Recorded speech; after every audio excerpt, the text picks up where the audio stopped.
সিদিনা হৈ যোৱা আমাৰ অসম বাজেট অধিৱেশনত আমাৰ মাননীয় মুখ্যমন্ত্ৰী দেৱে যি সিদ্ধান্ত লৈছিলে যে সকলোকে 2 লাখ টকাকৈ দিব, গতিকে তাৰ ওপৰত এটা ভিডিঅ'টো শেষলৈকে চাব। আৰু যদি আপুনি চেনেলটো এতিয়ালৈকে ছাবস্ক্ৰাইব কৰা নাই তেন্তে অনুগ্ৰহ কৰি ছাবস্ক্ৰাইব কৰক আৰু বেল আইকনটো প্ৰেছ কৰক। আহক ভিডিঅ'টো আৰম্ভ কৰোঁ।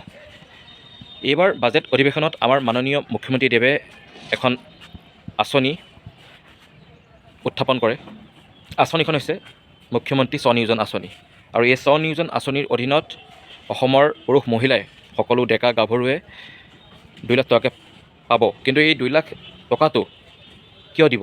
2 লাখ টকাটো আপোনাক চৰকাৰে কিবা এটা ব্যৱসায় কৰিবৰ কাৰণে দিব। আপুনি যদি কিবা এটা ব্যৱসায় কৰিবলৈ ভাবি আছে, আপোনাৰ মন পচন্দৰ কিবা এটা ব্যৱসায় যদি আপুনি সৰুকৈ ষ্টাৰ্ট কৰিবলৈ ভাবি আছে, তেন্তে আপুনি লাইচেঞ্চখন এতিয়াই উলিয়াই লওক, কাৰণ লাইচেঞ্চখন দৰকাৰ পৰিব। আৰু সেই মুখ্যমন্ত্ৰী স্ব-নিয়োজন আঁচনিখন অতি শীঘ্ৰে ৱেবছাইটত আহিব, অনলাইন আহিব। তেতিয়া আমি অনলাইনত গৈ পেলাই গোটেই প্ৰচেছটো অনলাইন হ'ব আৰু ডাইৰেক্ট পইচা আপোনাৰ বেংক একাউণ্টত আহিব। আপোনাক আধাৰ কাৰ্ড, পেন কাৰ্ড, আপোনাৰ পঞ্চায়তৰ যদি আপুনি আণ্ডাৰত পৰে তেন্তে পঞ্চায়তৰ এখন নথিপত্ৰ আৰু এখন permanent residence certificate, bank account, এইখিনি বস্তু আপোনাক লাগিব। আৰু বিজনেছ লাইচেঞ্চটো লাগিব, বিজনেছ প্লেনটো লাগিব। চৰকাৰে জানিব বিচাৰিব যে আপুনি কেনেকুৱা ধৰণৰ বিজনেছ কৰি আছে বা আপুনি কেনেকুৱা ধৰণৰ বিজনেছ কৰিব বিচাৰে।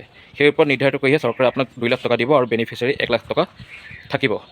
গতিকে এটা ভাল খবৰ, এটা খুব ভাল আঁচনি। আপুনি যদি বেপাৰ কৰি আছে এতিয়া, আপুনিও সেই বস্তুটো এপ্লাই কৰিব পাৰিব। আৰু যদি কোনোবাই বেপাৰ কৰিব বিচাৰিছে তেন্তে তেওঁলোকে লাইচেঞ্চখন বনাই পেলাই এপ্লাই কৰিব পাৰিব, কাৰণ যিসকলে বেপাৰ কৰিছে তেওঁলোকৰ লাইচেঞ্চ আছেই। গতিকে সেইটো প্ৰব্লেম নাই। গতিকে সকলোৱে আবেদন কৰক আৰু চাকৰিৰ পৰিৱৰ্তে ব্যৱসায়ৰ প্ৰতি মন মেলক। ব্যৱসায়ত ধৈৰ্য লাগিব, ব্যৱসায়ত আপুনি আগবাঢ়িব পাৰিব আৰু ব্যৱসায়ত আপুনি জীৱনটো গঢ়িব পাৰিব।